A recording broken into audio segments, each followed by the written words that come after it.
Chapter 13. Some Figures. A moment later we were seated on a couch in the lounge, cigars between our lips. The captain placed before my eyes a working drawing that gave the ground plan, cross-section, and side view of the Nautilus. Then he began his description as follows. "Here, Professor Aronnax, are the different dimensions of this boat now transporting you. It's a very long cylinder with conical ends. It noticeably takes the shape of a cigar, a shape already adopted in London for several projects of the same kind. The length of this cylinder from end to end is exactly 70 meters, and its maximum breadth of beam is 8 meters. So it isn't quite built on the 10-to-1 ratio of your high-speed steamers, but its lines are sufficiently long, and their tapering gradual enough so that the displaced water easily slips past and poses no obstacle to the ship's movements. These two dimensions allow you to obtain, via a simple calculation, the surface area and volume of the Nautilus. Its surface area totals 1,011.45 square meters, its volume 1,507.2 cubic meters, which is tantamount to saying that when it's completely submerged, it displaces 1,500 cubic meters of water, or weighs 1,500 metric tons. In drawing up plans for a ship meant to navigate underwater, I wanted it, when floating on the waves, to lie 9/10ths below the surface, and to emerge only 1/10th. Consequently, under these conditions, it needed to displace only 9/10ths of its volume, hence 1,356.48 cubic meters. In other words, it was to weigh only that same number of metric tons. So I was obliged not to exceed this weight while building it to the aforesaid dimensions. The Nautilus is made up of two hulls, one inside the other. Between them, joining them together, are iron T-bars that give this ship the utmost rigidity. In fact, thanks to this cellular arrangement, it has the resistance of a stone block, as if it were completely solid. Its plating can't give way. It's self-adhering and not dependent on the tightness of its rivets, and due to the perfect union of its materials, the solidarity of its construction allows it to defy the most violent seas. The two hulls are manufactured from boilerplate steel, whose relative density is 7.8 times that of water. The first hull has a thickness of no less than 5 centimeters and weighs 394.96 metric tons. My second hull, the outer cover, includes a keel 50 centimeters high by 25 wide, which by itself weighs 62 metric tons. This hull, the engine, the ballast, the various accessories and accommodations, plus the bulkheads and interior braces, have a combined weight of 961.52 metric tons, which, when added to 394.96 metric tons, gives us the desired total of 1,356.48 metric tons. Clear? Clear, I replied. So, the captain went on, when the Nautilus lies on the waves under these conditions, 1/10th of it does emerge above water. Now, then, if I provide some ballast tanks equal to capacity to that 1/10th, hence able to hold 150.72 metric tons, and if I fill them with water, the boat then displaces 1,507.2 metric tons, or it weighs that much, and it would be completely submerged. That's what comes about, Professor. These ballast tanks exist within easy access in the lower reaches of the Nautilus. I open some stopcocks, the tanks fill, the boat sinks, and it's exactly flush with the surface of the water. Fine, Captain, but now we come to a genuine difficulty. You're able to lie flush with the surface of the ocean, that I understand, but lower down, while diving beneath that surface, isn't your submersible going to encounter a pressure, and consequently undergo an upward thrust, that must be assessed at 1 atmosphere per every 30 feet of water, hence at about 1 kilogram per each square centimeter? Precisely, sir. Then, unless you fill up the whole Nautilus, I don't see how you can force it down into the heart of these liquid masses. Professor, Captain Nemo replied, static objects mustn't be confused with dynamic ones, or we'll be open to serious error. Comparatively little effort is spent in reaching the ocean's lower regions, because all objects have a tendency to become sinkers. Follow my logic here. I'm all ears, Captain. When I wanted to determine what increase in weight the Nautilus needed to be given in order to submerge, I had only to take note of the proportionate reduction in volume that salt water experiences in deeper and deeper strata. "That's obvious," I replied. "Now then, if water isn't absolutely incompressible, at least it compresses very little. In fact, according to the most recent calculations, this reduction is only 0.0000436 per atmosphere, or per every 30 feet of depth. For instance, to go 1,000 meters down, I must take into account the reduction in volume that occurs under a pressure equivalent to that from a 1,000-meter column of water, in other words, under a pressure of 100 atmospheres. In this instance, the reduction would be 0.00436. Consequently, I'd have to increase my weight from 1,507.2 metric tons to 1,513.77. So the added weight would only be 6.57 metric tons. "That's all?" "That's all, Professor Aronnax, and the calculation is easy to check. Now then, I have supplementary ballast tanks capable of shipping 100 metric tons of water, so I can descend to considerable depths. When I want to rise again and lie flush with the surface, all I have to do is expel that water. And if I desire that the Nautilus emerge above the waves to 1/10 of its total capacity, I empty all the ballast tanks completely." This logic, backed up by figures, left me without a single objection.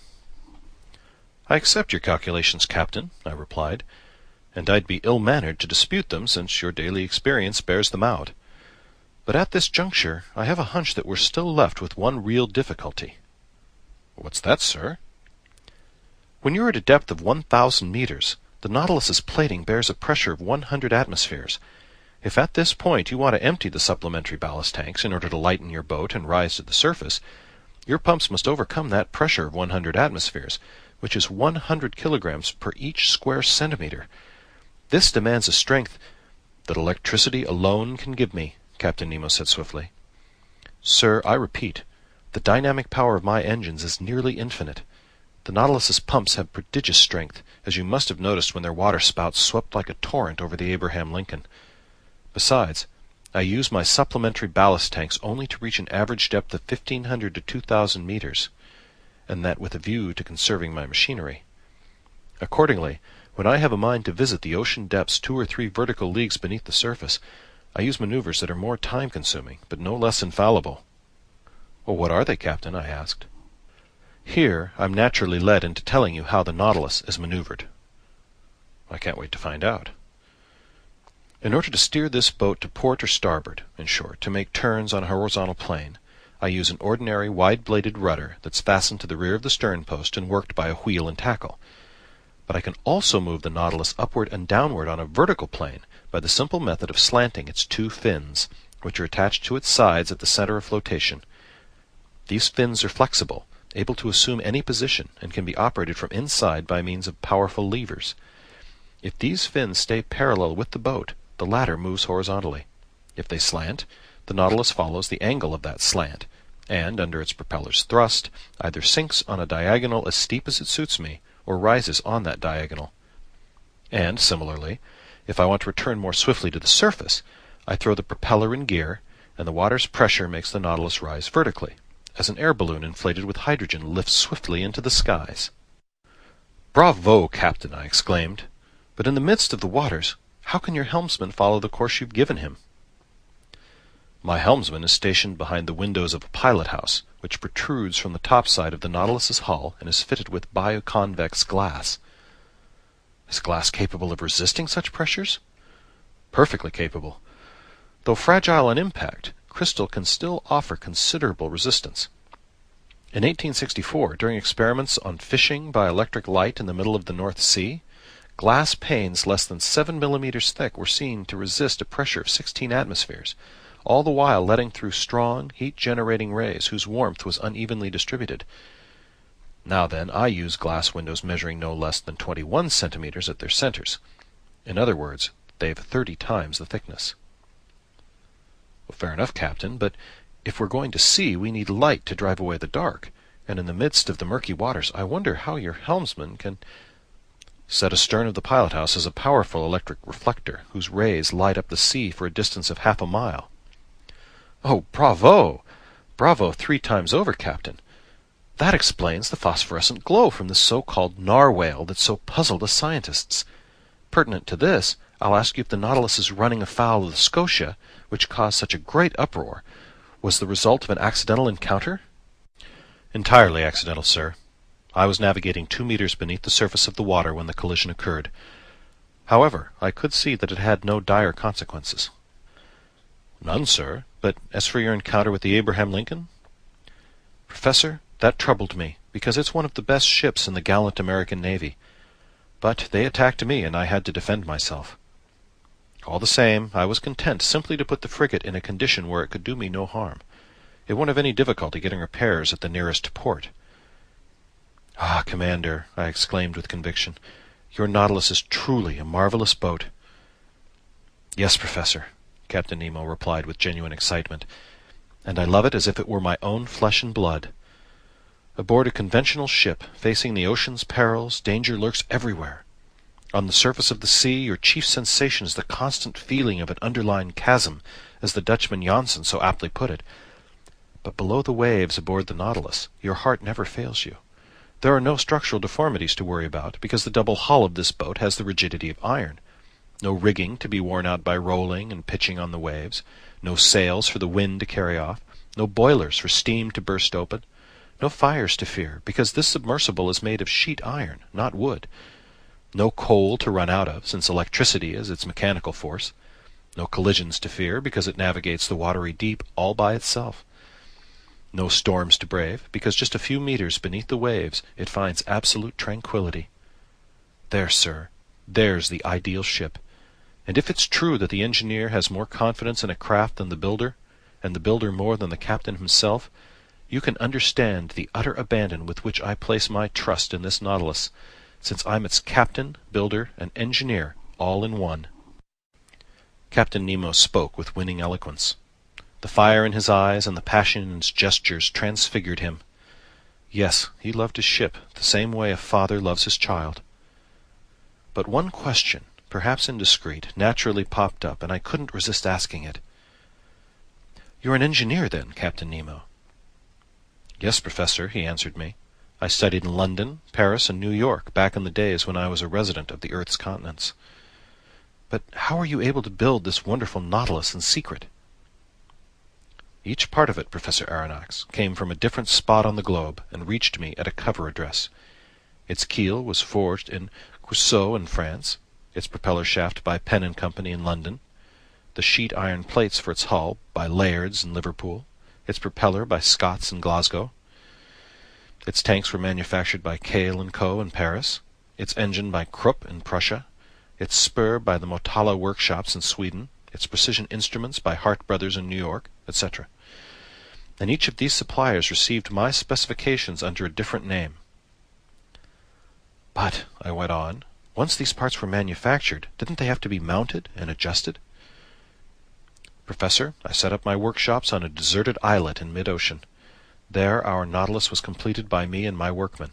In other words, by my gallant companions who I've molded and educated. Then, when the operation was over, we burned every trace of our stay on that islet, which, if I could have, I'd have blown up." "From all this, may I assume that such a boat costs a fortune?" "An iron ship, Professor Aronnax, runs 1,125 francs per metric ton. Now then, the Nautilus has a burden of 1,500 metric tons. Consequently, it cost 1,687,000 francs, hence 2,000,000 francs including its accommodations, and 4 or 5 million francs with all the collections and works of art it contains." "One last question, Captain Nemo." "Ask, Professor." "You're rich, then?" "Infinitely rich, sir, and without any trouble I could pay off the 10 billion-franc French national debt." I gaped at the bizarre individual who had just spoken these words. Was he playing on my credulity? Time would tell.